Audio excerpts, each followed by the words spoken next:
Hi guys, this is Michael from the Board Games Chronicle blog.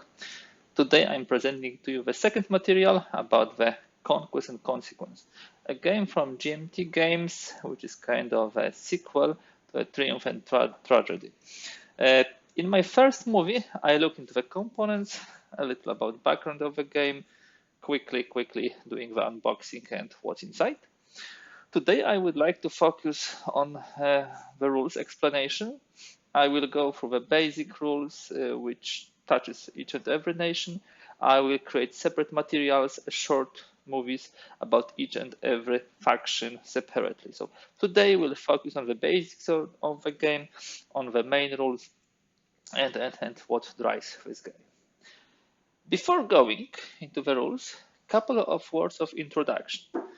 So, Conquest and Consequence is a game about the struggle between militaristic, communistic, and capitalistic factions in the Pacific Ocean and Far East during the years from 1936, as you can see, till 1945.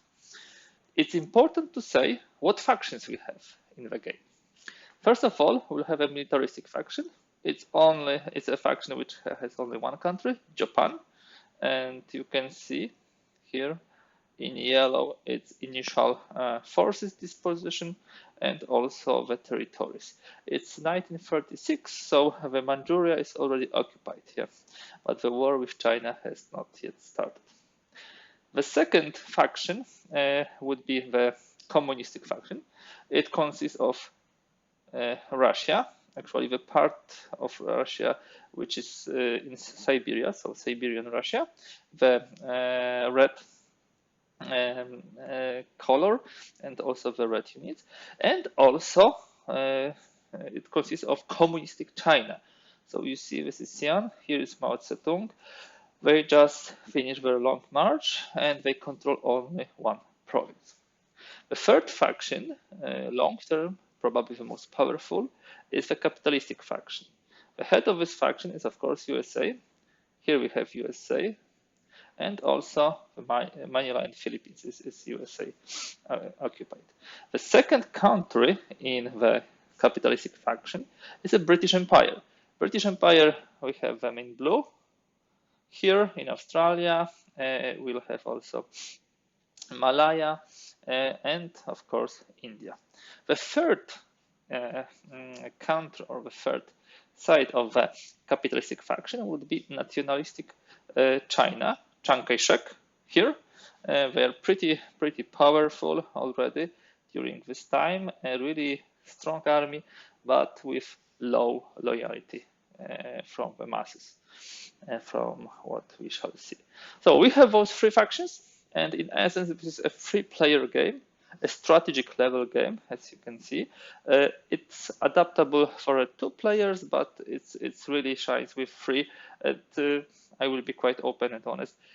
There are not many titles which are so well designed for 3 players, and I really like what we have here. Okay, let's move further. Let's focus now on the map. The map, let me tell about territories and areas which we have here. First of all, we have Asia, far East Asia, Far West Asia, and this is divided into 3 sections.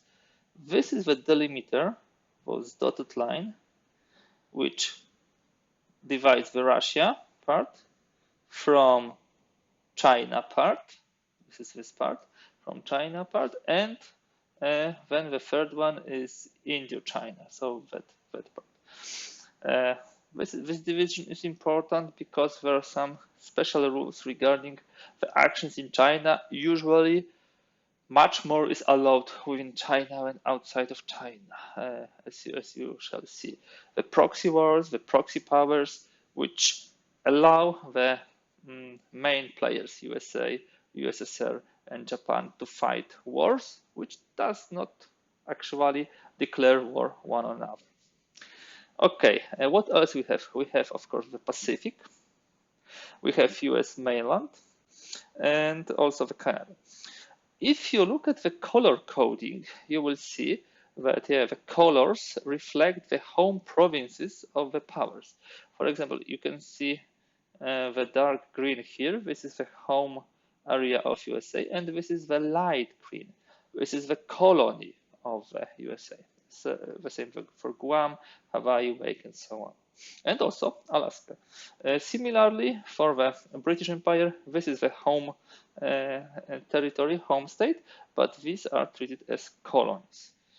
For Russians, you have home states here, and Sakhalin as a colony. For Japan, these are the home islands, home territories, but this is a colony. There is no such differentiation in nationalistic China or communistic China. Yeah, they have simply their provinces.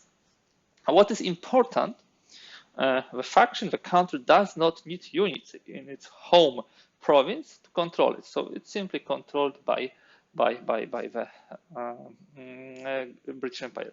The same for colonies.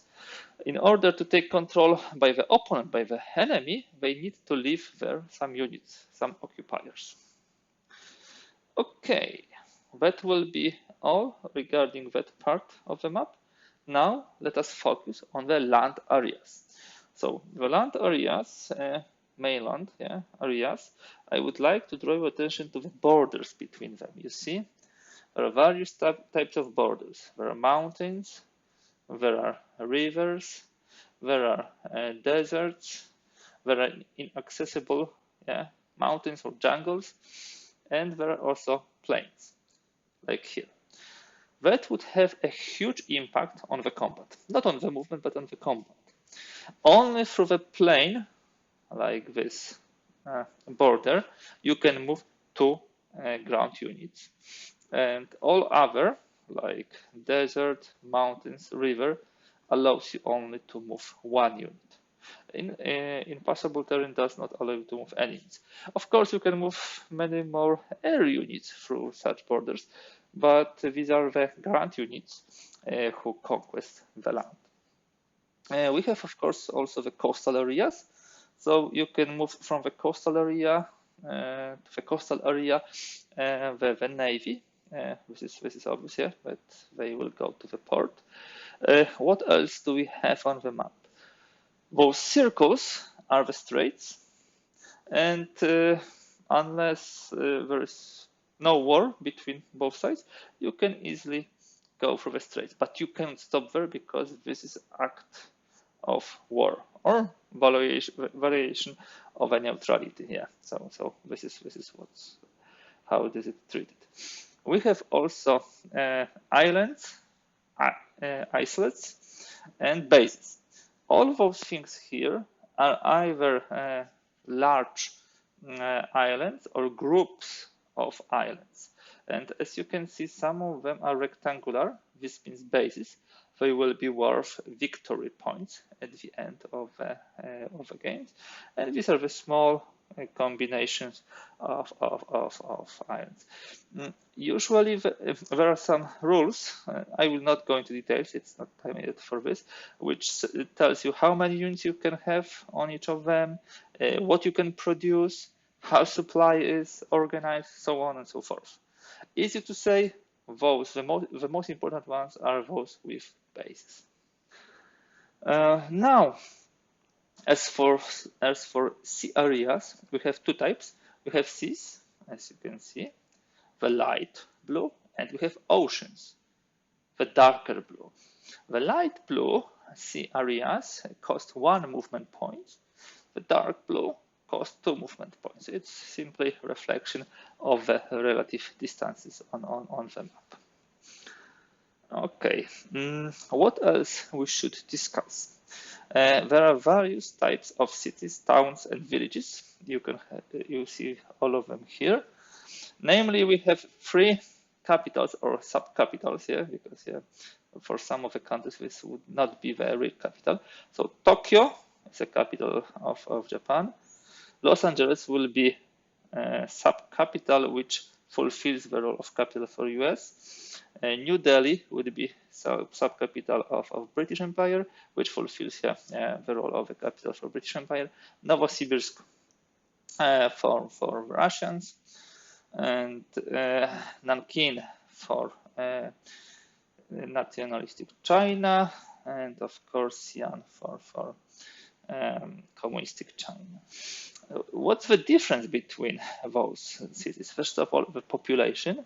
You can see how the population drop, and the muster value. So the value, how many units you would be able, namely the minors who are attacked, will be able to stand up there. And the master value also influences some other stuff, but enough to say you have those 5 types of town cities, and they have also different value of population. Population will be needed during the production. What else we have on the map? We have, of course, the factions track, the capitalistic track, the communistic track, and the militaristic track. I will not go into details now. When we will be discussing each and every faction, I will go into details and also show the differences. Enough to say we have 3 types of, how to say, limiting factors to your production: resources, population, and industrialization. Each and every country has those 3 tokens. And population and industrialization, you use the lower from those 2 during the peacetime. And if you are in war with one of the factions, you also look at the resources. And each and every country has it differently set up at the beginning. Very low resources for Japan, very high population for the capitalistic, pretty good resource situation for Soviets. We'll go through this later on. There are also some indicators whether declaration of war against some other power was done by a particular faction, or maybe it was dowed by another faction. Yeah, we'll go through those tracks later on. Last but not least, we have 2 decks of cards. We have investment cards and we have action cards here. We'll go through them also in a moment. I think that will be all about the map. There are some other smaller things to add, like year track, season track. We have also the unit priority list and the combat values. One more thing which is worth mentioning are those triangles. They show you how much resources particular province provides, and that reflects also the values on the tracks. Note those red ones. These are the oil, fuel resources, and they have the face value for the Soviets and for the capitalistic faction, but they have a double value for the militaristic faction, for Japanese units. Okay, let me now bring the units. I have grouped them separately, so you can see them in a nice way, like this. So here are all the types of the units, and they are divided per country, per faction. This is nationalistic. This is the communistic China. These are the Russians, Japanese, US, British Empire, and nationalistic China. As you can see, not each and every type of a unit is provided in each and every faction. For example, the China guys does not have any navy. Yeah, nothing from this. Yes. So how to read the particular unit? Let's say that one. First of all, the color shows you the nationality. The number of rectangles, shows you the strength of the unit. The picture shows you the type of a unit. So first of all, we have forts. Then we have airplanes. Then we have carriers. Then we have submarines. Then we have navy. These are the tanks. This is infantry. These are marines, and this is militia. And I put them in order of fire during the battle. As you can see, it's also shown here, and it shows how do you resolve the battle when you have various types of units. In this table, it also shows what kind of strength against particular target we have, because the unit will roll as many dice as much strength it has. So, for example, this submarine will roll 3, this militia will roll 2. Now, how to read this? Let's take the fortress. Yeah, fortress would be one of the most common units in the game. The fortress rolls the number of die equal to its strength. So let's say this is a Russian fort, it has 3. So it will roll 3 die.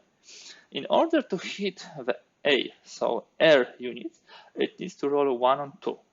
In order to hit naval units, it needs to roll 1, 2, or 3. In order to hit the ground units, it needs to roll 1, 2, 3, or 4 on each and every die. And the last, yes, ground units and as what was it? Just let me check because I completely forgot this. You see, I was pretty sure that I have all the rules with me prepared. Here it is. Okay. One more thing which I forgot to mention, you have also the move value, except for carrier and fleet and tank, everybody else moves too, and they can move free. As submarines, of course, as these are the submarines. When you resolve a battle, the defender, unless there are some special technologies, fire first. Yeah. So I think it would be good to do some demonstration. Let me take the die. Let us say that what kind of battle we do? We'll do the battle between navies. So let's say the Japanese are attacking the Hawaii. I will not go into any kind of special rules, which actually tell us how it should be resolved. But let's say these are the US forces defending the Hawaii, and these are the Japanese forces. Because there is no ground unit here, there will be no possibility to take over this place. And also one differentiator, when you have a ground combat, you roll 1 turn and finish for the season. When you have a naval combat, you roll until the resolution, or maybe somebody will retreat. I will show you only 1 turn here. I think that should be enough.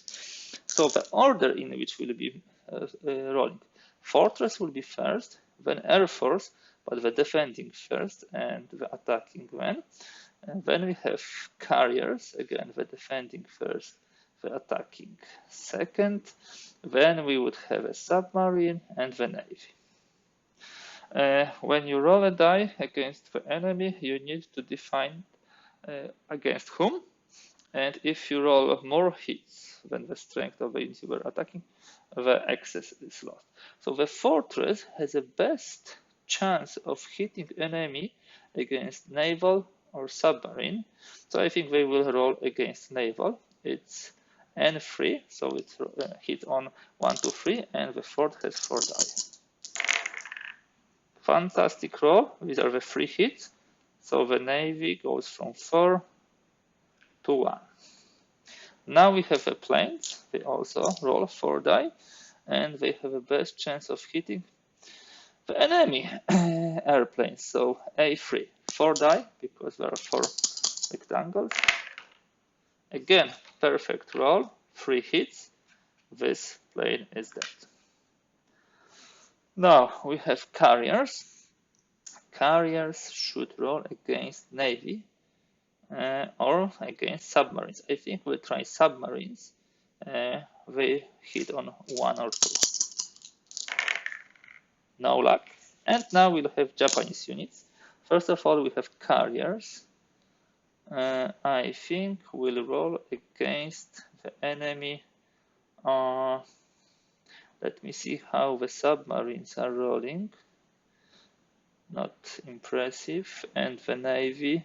Navy, I think, will be fleet rolling best against enemy Navy. So carriers, for example. Okay, so we'll try to hit with this, with those Japanese carriers, the planes, and we hit on 1 or 2. Good, 2 hits. Now the submarine, it rolls 3 die, and the 3 die is submarine against Navy. Yes, so against those carriers on 1. No luck, and the Navy fleet will hit against the carriers, and that's a hit.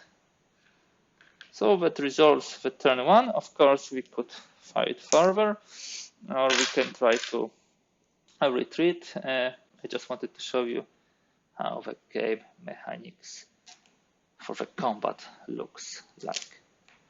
That will be everything for the units. Let's move on. It's time to look at the cards. We have 2 types of cards, as I told you. There are action cards and there are investment cards. The action cards are multi-purpose. We'll be talking about the sequence of play pretty soon, but they will be allowing you to play during the diplomatic phase and put influence at particular provinces. There are some special wild cards options, for example, for nationalists to put more influence, or special purple options for communists to put partisans. Yeah, so namely we have provinces, we have some wild cards, some partisans. That's what we have on both sides. Here we would have special activation cards for the season. In order to move during spring, summer, fall, or even winter, you would have to play a particular action card with a particular season and the number of units you can move. G means the order of play. Let's say all three factions place cards during the spring. This will be the capitalistic, militaristic, and communistic. So we look at the order. The first in the turn would be the Soviets, and they will have 6 activations. Then we'll have Japanese with 5 activations, and the US with 4 activations. This is how you play. If you don't want to play during the season because you don't have enough cards, you simply don't play a card. And you play the cards in a turn order. In a moment, I will tell you how you set it up. But more or less, this is what we have on the action cards. Very important during the diplomatic phase to take the countries in a diplomatic way, and very important during the seasons to move your troops. Then we have investment cards. They are also multi-purpose. First of all, inside you have factories. 3, 1, 2, up to 4. There should be possibility to have 4. But yeah, it's so rare. Here it is. There could be 4. How do you use factories? In order to increase your industry, and I told you industry is one of those things which limit your production, you need to spend the amount of factories which is predefined for your country. So the US needs to spend 7 factories, Japan 6, Russians 8. In order to spend, you play from your hand during the governance phase, if I remember correctly. For example, 8 factories, and you move industry 1 up. Very, very important thing. Second usage for factories is for the communistic China. They can buy the loyalty, yeah? Or for the nationalistic China, they can also increase the loyalty. It costs 6 for the communists and 5 for the nationalistic to increase. But due to the land reform, this can be changed to 4 for communists. So these were the factors. The standard cards has also 2 technologies. Those technologies usually upgrade your units, upgrade the capability of your ships, planes, tanks. In order to discover the technology, you need to play 2 matching technologies. Let me try to find. If you have on your hand something like this, you play 2 cards, improved torpedoes. What does it mean? The subs are hitting the Navy not on N1, as you can see here, but on N2, so on a 1-2 roll. You play 2 cards, you put 1 to this card, and 1 here face the top with the technology you discovered. There are some wild cards or some, let's say, espionage cards that you can look at other cards or use other technologies. You can use the mole, so on and so forth. There are a lot of additional options except for this basic technology. And there will be also red technologies, here. They are only usable by the Soviets, and I will go through them when we will be discussing the Soviets. So investment cards, very important to increase your industry, your loyalty in China for communistic and nationalistic factions, to discover the basic technologies, to discover the communistic technologies, to also look at the cards and use technologies of enemies. One special technology which allows you also to win the game, I'm not sure if I have it here. I have it. Is atomic research. We'll be talking about this during the victory points part, but just to let you know, if you discover in a sequence 4 atomic technology researches, you will win the game, but it's very hard. Okay, that's enough about the cards. Let me now tell you about the sequence of play. The game is played in years, and each year has some sequence of play. First of all, we start with the new year, and during the new year, actually, I can also show this to you on the player aids. You have very nicely put the sequence of play on the player aid. Yeah, so you have a new year, you check the victory, you can get the points, peace dividend if you are not at war. You can get some additional stuff, US and USSR, in case they were attacked, so on and so forth. And we also check for turn order. We roll a die. Let me roll a die. If you roll 1, that means that the turn order will be here. Japanese first, Russians then, and the US. After this, we have production phase, starting with the first, then second, and third nation. In production phase, we check how much do we produce. 10 for Japanese in this case, 4 for Soviets, and 6 for US. You can spend the production in order to buy the units, increase the units. So you can, for example, you have such a unit which is not full strength here. You can increase it, by 1 only per season, or you can buy cards, the action cards or investment cards during your production. Then we have government phase. We play diplomatic cards in order to take over the countries diplomatically, peacefully. Then we have seasons. Here are the seasons: spring, summer. You can blockade. We'll not go into this now. During the summer, fall, and winter. You can see here, guys, also that during production phase, I forgot to mention, there are countries like US who has also proxy production. So the Chinese produce, and you spend first their production, and only then you spend the main country's production. So you go through this, then you have seasons. During the winter, you cannot attack, with exception of Russians. They have special rules which allow them. And after the winter turn, you check the supply. If after each season you check the supply if there is a war. If not, you simply proceed to the next turn. What else can I say about sequence of play? On this track, you have some indicators of, for example, the influence of US in Great Britain grows at the beginning of each of those years. And here, the production in US spikes, so you are getting additional units. And in 1945, the Russians are getting a huge influx of units from the European theater here. That will be everything about the sequence of play. And now let us talk about diplomacy. Except of factions, you have a lot of neutral countries on the map. All of those provinces in China are neutral. Vietnam is neutral, Thailand is neutral, Dutch East Indies are neutral.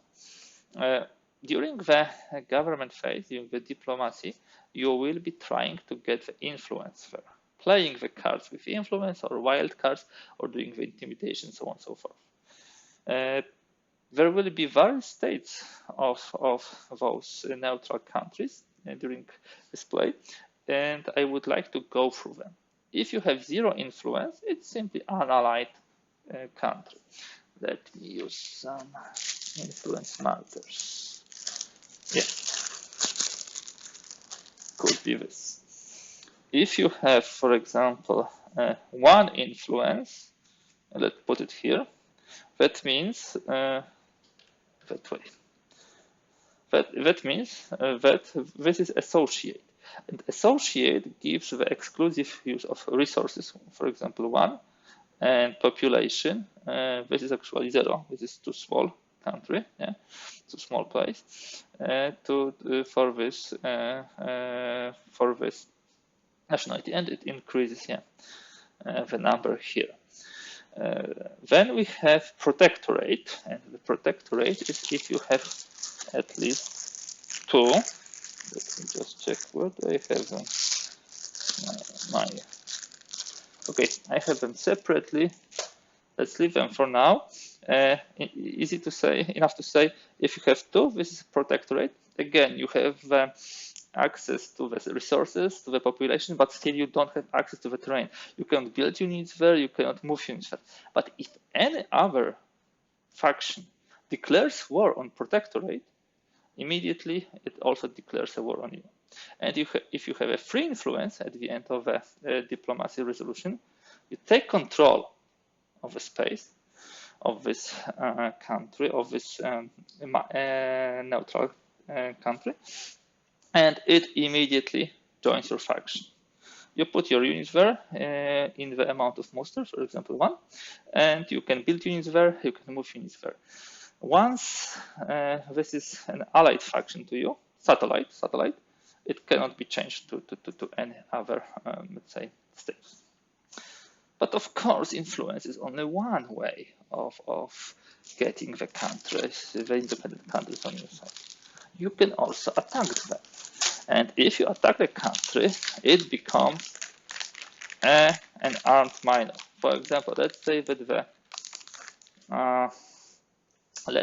the Japanese landed and attacked the Dutch East Indies. It will never again be a neutral country. It immediately puts a fort with a master value equaling to the number of steps. So for Batavia, it would be master 2, so like this. And this is before attack. So first of all, there is a declaration of war against this neutral action. It's called violation of neutrality, and they have time to put the forces up, and then in order to defeat this country, it has to be done militaristically. Usually when you attack the neutral country, there is some outrage in the world, so your rivals are getting the cards. That's a bonus for them. Important to note the differentiation between rival and enemy. Rivals are the countries at the beginning when there is a peace, Japan, US, Soviets. But when two countries declared war one on another, then we have enemies. Yeah, and that's the change. Okay, I'm just looking into my notes. And the last point would be about victory conditions. They are nicely described, of course, here in the rulebook. And we'll go through them. First of all, we can have economic victory. If you reach 25 victory points at some point in time, you win. You can get those points via industrialization, but also bases, some additional things for proxy powers. Enough to say 25 victory points without even, let's say, declaring a war gives you a victory. You can have military victory if you control two capitals of your enemies. So in case of US, if you control Novosibirsk and Tokyo, in case of USSR, if you control Tokyo and Los Angeles, and so on and so forth. You can have atomic victory if you did 4 atomic research in sequence, and believe me, it's getting more and more difficult because for atomic research 1 you have, I don't know, 6, 8 cards. For atomic research 4 you have 2 cards, so it's really difficult. And it can also finish with Asian hegemony if you go to 1945 and there is no automatic victory, you simply check the points. That's everything what I had prepared for you guys today regarding the Conquest and Consequence. I wanted to give you the feeling how you play this game. I touched on the general rules here. In my next videos, in my next material, I will be touching in details how each and every faction is different from the others. For today, I would like to thank you very much for being with me. If you liked this video, please give thumbs up. If you'd like to see more content like this, I really encourage you to subscribe to this channel. Thank you very much for your time and hope to see you in the next material.